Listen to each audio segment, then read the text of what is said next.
গুরুত্বপূর্ণ। আল্লাহ পাক বলেন وَمِنَ النَّاسِ مَن يَشْتَرِي لَهْوَ الْحَدِيثِ لِيُضِلَّ عَن سَبِيلِ اللَّهِ بِغَيْرِ عِلْمٍ وَيَتَّخِذَهَا هُزُوًا أُولَئِكَ لَهُمْ عَذَابٌ مُهِينٌ। লোকেদের মধ্যে এমন লোক আছে যারা মনোমুগ্ধকর কথা কিনে আনে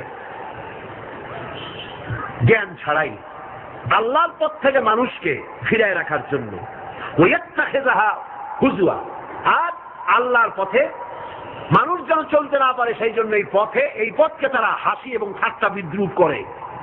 উলাইকা লাহুম আযাবুম মুহিন, এদের জন্য রয়েছে লাঞ্ছনাকর শাস্তি।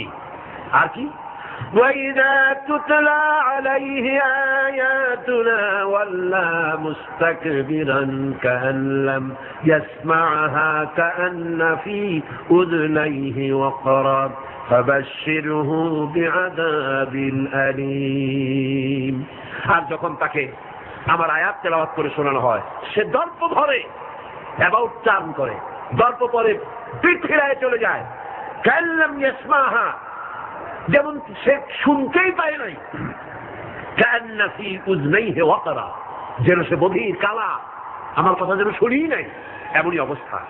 এই লাহওয়াল হাদিস, এই জিনিসটাকে না বুঝতে হবে। এই মুহূর্তে সবচাইতে জরুরি কথা লাহওয়াল হাদিস। এগুলো হচ্ছে একদিকে আল্লাহর পক্ষ থেকে পথ নির্দেশনা আসছে, অনুগ্রহ আসছে, সেটা নাম হচ্ছে, সেটা দিয়ে লোকেরা লাভবান হচ্ছে, তার নাম কিতাব কোরআন শরীফ। তার নাম কি? কোরআন শরীফ। অন্যদিকে ওই সব সৌভাগ্যবান ব্যক্তির পাশাপাশি এমন দুর্ভাগা লোকেরাও রয়েছে যারা আল্লাহর আয়াতের মোকাবেলায় ভিন্ন পদ্ধতি গ্রহণ করেছে। সেটা কি? তারা বিভিন্ন মনোমুগ্ধকর কথা বিভিন্ন জায়গা থেকে আমদানি করেছে। হাদিস শরীফে এসেছে, নজর ইবনে হারিস কুরাইশদের এক ব্যক্তি, সে বলল তোমরা মুহাম্মদ সাল্লাল্লাহু আলাইহি ওয়াসাল্লামের বিরোধিতা করে কিছু করতে পারবে না, কারণ তাহলে তোমরা বলছো মিথ্যাবাদী, না তাহলে তোমরা বলছো যে তিনি গণক, তিনি জাদুকর। এই কথা বলে তোমরা কুল পাবে না, কারণ তিনি এই সমাজের ভেতরেই বেড়ে উঠেছেন, জিন্দেগিতে তিনি একটি মিথ্যা কথা বলেন নাই, কাউকে ঠকান নাই, কারোর সঙ্গে প্রতারণা করেন নাই। এই লোকের বিরুদ্ধে এই সমস্ত কথা বলে তোমরা কুলাইতে পারবে না। তবে আমি এই ধান্দাবাজি তোমরা ছাড়ো, কোরআন শরীফের কাছে যাতে মানুষ না যায়। মানুষগুলি হেদায়েত হচ্ছে কি কারণে? এক রসুল দেখে আর এক কোরআন শুনে। কারণ কয়টা? দুইটা। কয়টা কারণ? রাসূলুল্লাহর চেহারা দেখে, রাসূলুল্লাহর ব্যবহারে ইসলামের দিকে আকৃষ্ট হচ্ছে, আর কোরআন শুনে মানুষ পাগল হয়ে যাচ্ছে। সুবহানাল্লাহ। নবীজি যখন তেলাওয়াত করতেছেন, কাফের বেঈমানেরা চতুর্দিক থেকে দাঁড়ায় যাচ্ছে। রাসূলুল্লাহর তেলাওয়াত শুনে শুনে নিজেদের অজান্তে চোখের থেকে পানি পড়তেছে, আর মুখ দিয়ে বেসাখটা বেরিয়ে যাচ্ছে। লা ইলাহা ইল্লাল্লাহু মুহাম্মাদুর রাসূলুল্লাহ। সরে পড়ে লা ইলাহা লা ইলাহা লা ইলাহা ইল্লাল্লাহু মুহাম্মাদুর রাসূলুল্লাহ। নজর বিন হারিস বলল, মুহাম্মদ সাল্লাল্লাহু আলাইহি ওয়াসাল্লামের বিরুদ্ধে কথা বলে ইসলাম থেকে সরাইতে পারবে না। আমি বুদ্ধি এনেছি, আমি এক কায়দা করব, দেখবা লোকেরা এখানে আর আসবে না। সেটার জন্য সে চলে গেল বাগদাদ। মক্কা থেকে বাগদাদ ইরাক চলে গেল। ইরাক থেকে পুরানা রাজা বাদশাদের কিসসা কাহিনী কিনে আনলো।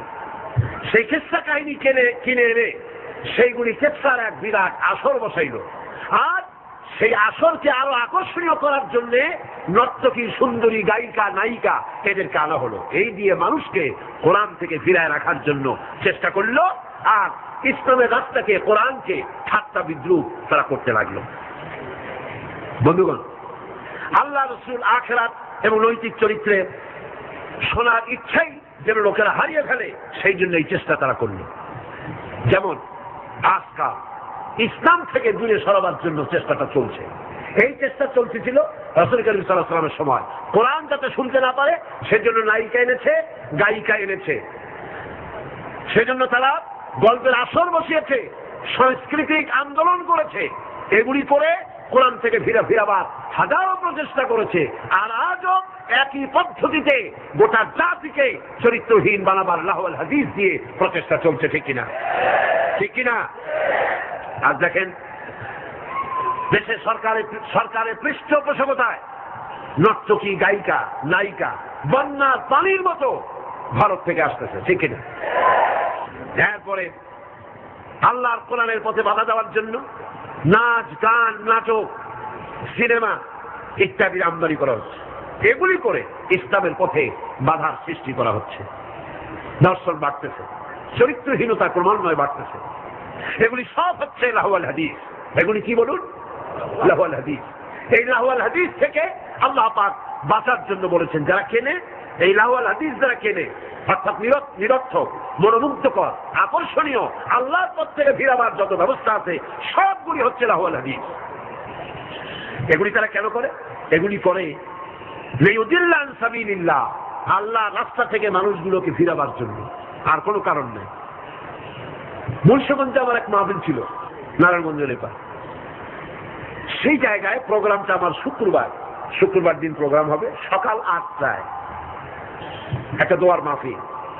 সেই মাহফিলে গিয়ে রাতের বেলা মঞ্চ, গেট পোড়াই দিয়েছে, মাহফিল যাতে না হতে পারে সেজন্য সরকারি ছত্র ছায়ায় এই কাজটি সেখানে করা হয়েছে।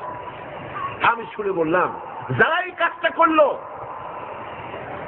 তারা তো মাহফিলের প্যান্ডেলে আগুন দেয় নাই, নিজেদের তকদিরে আগুন লাগাইছে। নিজেদের তকদিরে আগুন লাগাইছে। জীবনে তো গানের প্যান্ডেলে আগুন দাও নাই, থিয়েটারের গেটে আগুন দাও নাই, জীবনে কোনোদিন যাত্রার প্যান্ডেলে আগুন দাও নাই। সেই প্যান্ডেলটা আগুন দিলা যেখানে বসে কোরআনের কথা বলা হয়, যেখানে হাদিসের কথা বলা হয়। আগুন কপালে দিয়েছো, তকদিরে পোড়াইছো। যে হাত দিয়ে কোরআনের মাহফিলের মঞ্চর প্যান্ডেল পোড়ানো হয়েছে, এই হাত তো সাথে থাকার কথা নয়। এরপরে আল্লাহ পাক বলছেন, এদের অবস্থাটা কি? এরা ওয়াইত্তাখিযুহা হুজুয়া, আল্লাহর পথে আহ্বানকারীদেরকে তারা ঠাট্টা বিদ্রুপ করে। লিইউদিল্লা আন সাবিলিল্লাহ, একদিকে তো আল্লাহর রাস্তায় বাধা সৃষ্টি করে যাতে করে আল্লাহর পথে আসতে না পারে, তার জন্য হাজারো প্রচেষ্টা করে। 2 নম্বরে ঠাট্টা বিদ্রুপ করে ইসলামওয়ালা, টুপিওয়ালা, নামাজওয়ালা, দাড়িওয়ালা, নানান কথা বলিয়া ইসলাম যারা করে তাদেরকে ঠাট্টা এবং বিদ্রুপ করে। আল্লাহ বলেন, এই যে লাঞ্ছনা করতেছ নবীকে, কোরআনকে, ইসলামকে, ইসলামের দায়ীদেরকে, আর আমি তোমাদের জন্য তোমরা কি ইসলামকে লাঞ্ছনা করছো, মুসলমানদেরকে লাঞ্ছিত করছো, এই জন্য আমি আল্লাহ তোমাদের জন্য রেখেছি উলাইকা লাহুম আযাবুম মুহিন। ইসলামকে যারা লাঞ্ছিত করছো, মুসলমানদেরকে যারা লাঞ্ছনা দিচ্ছ, তোমাদের জন্য এই লাঞ্ছনাদায়ক শাস্তি আমি আল্লাহ রেখে দিয়েছি কিয়ামতের দিন। এদের অবস্থাটা কি? আল্লাহ বলেন, এদের অবস্থা হচ্ছে وَإِذَا تُتْلَى عَلَيْهِ آيَاتُنَا وَلَّى مُسْتَكْبِرًا كَأَنْ لَّمْ يَسْمَعْهَا كَأَنَّ فِي أُذُنَيْهِ وَقْرًا। এদেরকে যখন আল্লাহর আয়াত তেলাওয়াত করে শোনানো হয়, যত বড় পিঠ ফিরে চলে যায়, আমল দিতে চায় না। আল্লাহ বলেন, এমন ভাবে অহংকারী ফিরে যায়, كَأَنَّ فِي أُذُنَيْهِ وَقْرًا, মনে হয় যেন কানা বধি শুনি নাই। ফাবাশশিরহু বিআযাবিন আলীম, এদেরকে কঠিন শাস্তির সুসংবাদ দাও। কঠিন শাস্তির কি দাও?